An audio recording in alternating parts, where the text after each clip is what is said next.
Ladies and gentlemen, good morning. Nako guys, nakahuli ng mga kasag ang aking tagapamalingke. My goodness. Ito guys, lulutuin natin. Ito guys, oh. Hindi naman masyadong mga malalaki, ba? Katamtaman lang. Ayun. Ang mga kasag sa palengke. Nagsidatingan yung mga kasag na galing sa dagat. Ayan. Ito tuloy ang nadatnan ng mga kasag diretso sa kawali. Dahil nagsitakas sila. Sana nag-stay lang sila sa tubig para hindi sila mapunta sa kawali, diba? Ayan, nako, grabe, magmukbang na naman ito ang aking tagapamalingki. Magaling talaga maghanap ng mga dapat niyang bilhin, yung tagapamalingki ko. Kaya ako na lang guys ang magloto kasi hindi ko na siya papalutuin kasi maaga pa siya na malingki. At ayun, pumunta na naman sa kabilang palingki kasi naghahanap siya ng gusto niyang hinahanap. Mayroon siyang gustong hinahanap talaga. So, pinapabayaan ko lang siya guys, yung aking tagapamalingki. At ako na lang ang magloto. At ito guys, naku, ang sarap nito guys, imukbang. Hindi naman kalakihan, but okay lang ang kanyang mga sizes. Okay lang siya guys. Nagkakandahulog na yung aking mga gamit dito guys. Kasi itong ang mga kasag na ito magulo. Oo, ito na, hindi na masyadong makakilos. Pero magulo pa rin, ha. So, ito guys, lagyan ko lang ito ng kaunting pepper para naman mayroong something na medyo may maamoy-amoy tayo. Guys, lagyan natin ng black pepper. Normally, kahit wala ito, okay na siya. Pero gusto ko kasi mayroong iba naman ang kanyang amoy. Pero walang pagkakaiba ang lasa nito. Kasi kung ano ang lasa niya na walang mga spices, ganun pa rin yan. Maliban kung may sabaw, wala namang sabaw. Dry naman ito guys. So ito, tingnan natin. Dagdagan natin para maanghang mamaya. Pag tinagat natin yung mga kamay-kamay ng ating kasag ay medyo malinamnam, maanghang. Diba? So, nakaka-enjoy. Ayan guys, so, lutuin ko na ito ngayon para pagdating ng aking tagapamalingki, kakain na siya. Okay guys, so, dyan lang kayo at hintayin ninyo kung anong resulta ng aking kasag.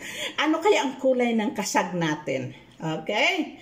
Ngayon, lagyan muna natin ng takip para hindi tatakbo yung ating kasag kasi nagkakilos-kilos pa sila ng ganon. Sabi nila, hello. Hito na, ladies and gentlemen, ang family kasag na mula-mula na sila. Ayan, so, halika kayo, kain tayo. Mukbang sa aking nilotong kasag. Ayan. Kulay. Ayan. Samahan natin ng bagoong. At ito naman guys yung mahiwagang bagoong appetizer. Halika kayo guys, kain tayo. Nako, maglalaway kayo sa aking bagoong. Kanin. Ito. Last one na gulay guys. Sa amin lauoy.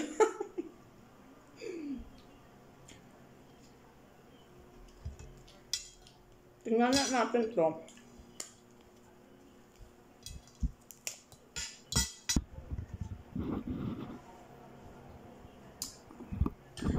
Mukbang guys, mukbang.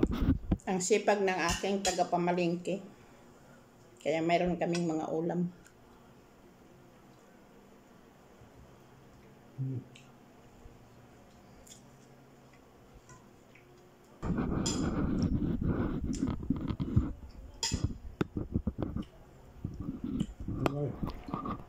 Napu-lapo.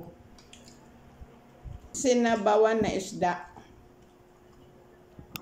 Paminsan-minsan guys, mayroong tayong ganito, mukbang sa ating bansa. Pag nasa ibang bansa, hindi natin magawa yan.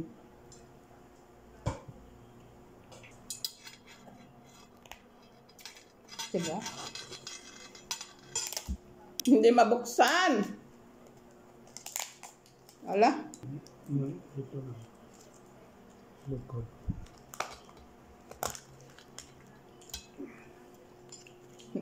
Luto na nga eh. Hindi pa tayo makakain ito pag hindi tinulungan. Oh my God. Ayan guys, walang laman. Walang laman siya guys.